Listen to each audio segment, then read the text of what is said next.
Hello everyone, welcome back to my YouTube channel study in Bengali.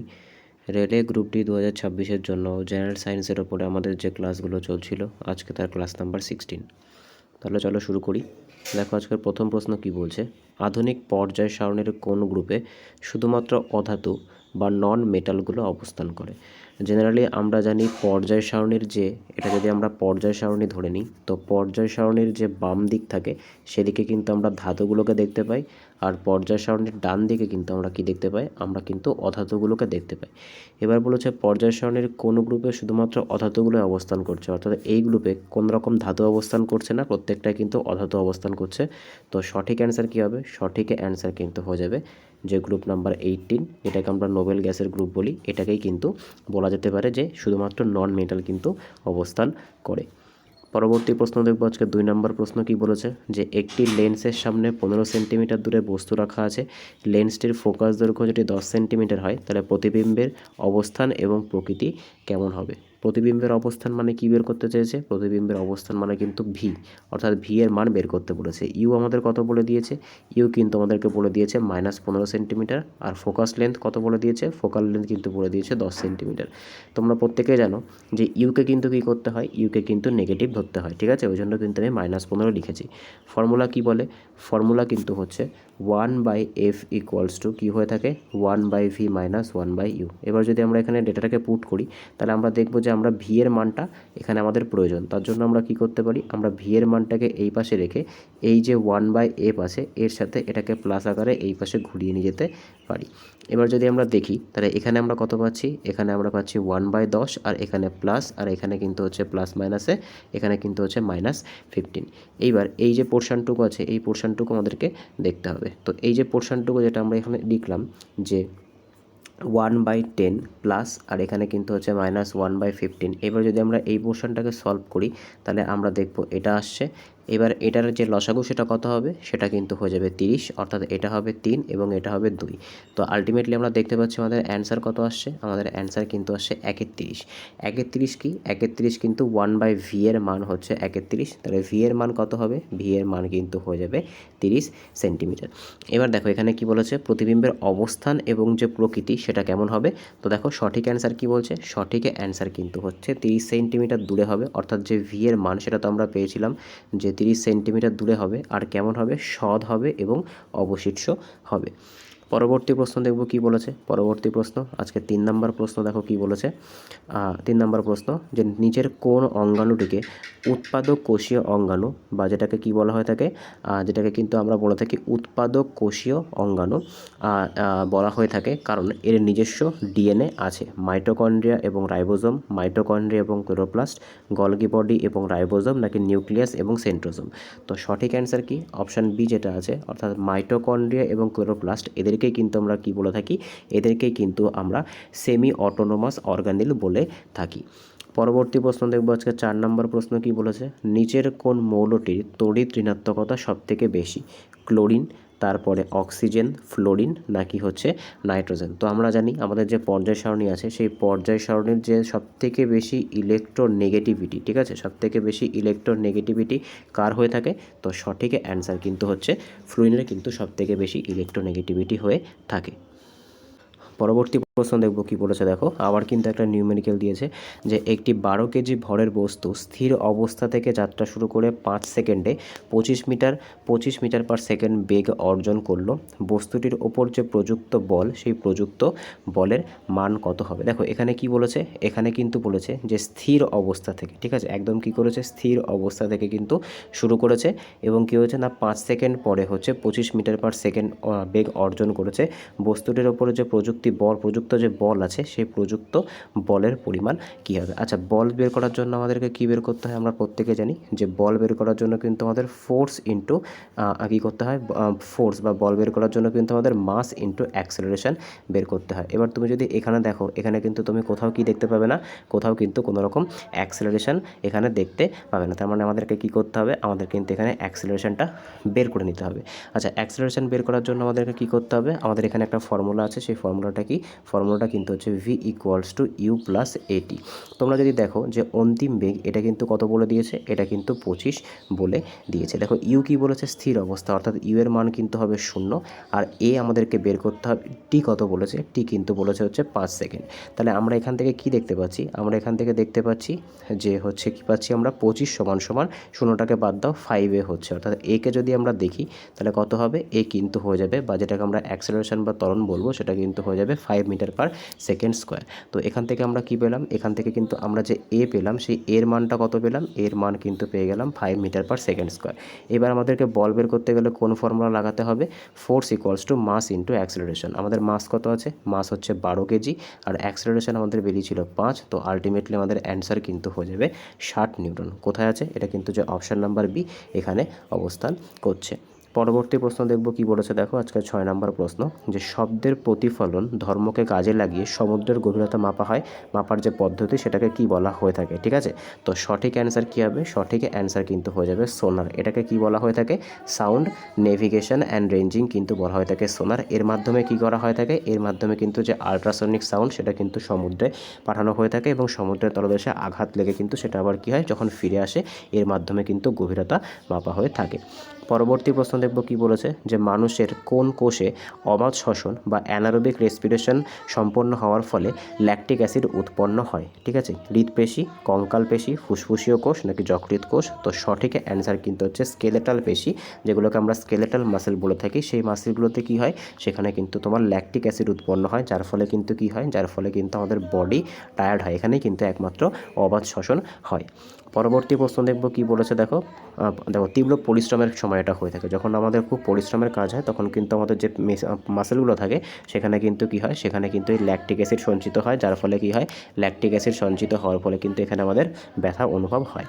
পরবর্তী প্রশ্ন দেখব কি বলেছে, নিচের কোন হ্যালোজেন মৌলটি প্রাকৃতিকভাবে কঠিন অবস্থায় পাওয়া যায়, ক্লোরিন, ফ্লোরিন, আয়োডিন নাকি হচ্ছে ফ্লোরিন। দেখো যে হ্যালোজেনগুলো থাকে, হ্যালোজেনগুলো কত নাম্বার গ্রুপে অবস্থান করছে, এটা কিন্তু যে গ্রুপ নাম্বার 17, এখানে কিন্তু এই হ্যালোজেনগুলো অবস্থান করছে। আর এই হ্যালোজেনগুলো কেমন হয়ে থাকে, হ্যালোজেনগুলো কিন্তু তোমার জেনারেলি আমরা দেখতে পাই এগুলো কিন্তু তোমার হচ্ছে গ্যাস আকারে থাকলেও একমাত্র আয়োডিন যেটা আছে সেই আয়োডিনটা কেমন অবস্থায় থাকে, আয়োডিন কিন্তু কঠিন অবস্থায় থাকে। পরবর্তী প্রশ্ন দেখব কি বলেছে, দেখো আর এর মধ্যে দেখবে ব্রোমিনটা কি থাকে, ব্রোমিন কিন্তু তরল থেকে থাকে, ফ্লোরিন এবং ক্লোরিন কিন্তু গ্যাস অবস্থায় থেকে থাকে। পরবর্তী প্রশ্ন দেখবো আজকে 9 নম্বর প্রশ্ন কি বলেছে, প্রিজমের মধ্যে দিয়ে সাদার আলোর প্রতিসরণের সময় কোন বর্ণের আলো কাচের মধ্যে সবথেকে বেশি বেঁকে যায়। ঠিক আছে, তো সবথেকে বেশি বেঁকে যায় মানে কি, সবথেকে বেশি বেঁকে যায় মানে কিন্তু কার যে ডেভিয়েশন সেটা কি থাকে, সেটা কিন্তু তোমার হচ্ছে বেশি হয়ে থাকে। তো সঠিক অ্যান্সার কিন্তু হচ্ছে লাল। ঠিক আছে, কি হবে, লাল বেগুনি বর্ণের আলোর কিন্তু বেগ সবথেকে কি হয়, বেগ কিন্তু সবথেকে কম হয়ে থাকে। আর যেহেতু যার বেগ সবথেকে কম হয়ে থাকবে সেটা কি হবে, সেটা কিন্তু সবথেকে বেশি, মানে দেখো এর মধ্যে কি বলে দিয়েছে, কাচের মধ্যে সবথেকে বেশি কার কোন বর্ণের আলোর বেগ থাকে। তো বেগ যখনই বলবে মনে রাখবে, তো কাচের মধ্যে দিয়ে যখন যাবে, প্রিজমের মধ্যে দিয়ে যখন এখান থেকে লাইট এটা ঢুকবে তখন কিন্তু 7টা আলাদা আলাদা ভাগে ভাগ হয়ে যাবে। এর মধ্যে সবথেকে বেশি মানে সবথেকে তোমার হচ্ছে বেগ, ঠিক আছে, তো সবথেকে বেগ কার বেশি থাকবে, সেটা কিন্তু সবথেকে বেশি বেগ থাকবে লালের। আর সবথেকে বেশি চ্যুতি, ঠিক আছে, যেটাকে আমরা কি বলে থাকি, ডেভিয়েশন, অর্থাৎ বেঁকে যাবে, সেটা কি, সেটা কিন্তু হচ্ছে বেগুনি বর্ণ। ঠিক আছে, বেগুনি বর্ণ কী হবে, সবথেকে বেশি কিন্তু ডেভিয়েশন থাকবে বা চ্যুতি থাকবে। পরবর্তী প্রশ্ন দেখব কি বলেছে, দেখো আজকে 10 নম্বর নিউমেরিক্যাল, 2 ওহম, 4 ওহম এবং 5 ওহম রোধের মধ্যে দিয়ে 3টি পরিবাহীকে শ্রেণী সমবায়ে যুক্ত আছে। তারপরে কি বলেছে, 12 ভোল্ট ব্যাটারির সাথে যুক্ত করা হলে 4 ওহম রোধের মধ্য দিয়ে তড়িৎ প্রবাহ মাত্রা কত হবে। দেখো এক্ষেত্রে যদি আমরা এখানে দেখি, তো প্রথমে আমরা ছবিটা এখানে আঁকবো। মনে করো এটা একটা পরিবাহী যার ভেতরে কিন্তু এই কি আছে, এই 3টে রোধ আছে। ঠিক আছে, একটা হচ্ছে 2 ওহমের, একটা হচ্ছে 4 ওহমের, আর একটা হচ্ছে 5 ওহমের। এবার দেখো এগুলোকে কি বলেছে, শ্রেণী সমবায়। তাই এদের ইকুইভ্যালেন্ট রোধ কত হবে, শ্রেণী সমবায় বললে আমাদেরকে কি করে দিতে হয়, আমাদের কিন্তু প্লাস করে দিতে হয়। তো প্লাস করলে কত হচ্ছে, প্লাস করলে কিন্তু হচ্ছে 11 ওহম। তাহলে এটা কিন্তু আমাদের টোটাল রোধ হবে। এবার বলেছে 4 ওহমের মধ্য দিয়ে কতটুকু যাবে। দেখো প্রত্যেকটা রোধের মধ্যে যেহেতু শ্রেণী সমবায় আছে, প্রত্যেকটার মধ্যেই কিন্তু সমান যাবে। ঠিক আছে, সেই কারণের জন্য আমাদেরকে কি করতে হবে, দেখো সেই কারণের জন্য আমাদের কিন্তু এখানে ওহমস ল লাগাতে হবে। ওহমস ল কি বলে, ভি ইকুয়ালস টু আই আর বলে। এবার দেখো আমাদেরকে কি বলেছে, তড়িৎ প্রবাহ মাত্রা বের করতে বলেছে, অর্থাৎ আয়ের মান বের করতে বলেছে। তাহলে আমরা লিখতে পারি যে I equals to V by R. এবার দেখো আমাদের যেটা ভি সেটা কত বলেছে, সেটা কিন্তু বলেছে 12 ভোল্ট ব্যাটারির সাথে যুক্ত করতে হবে।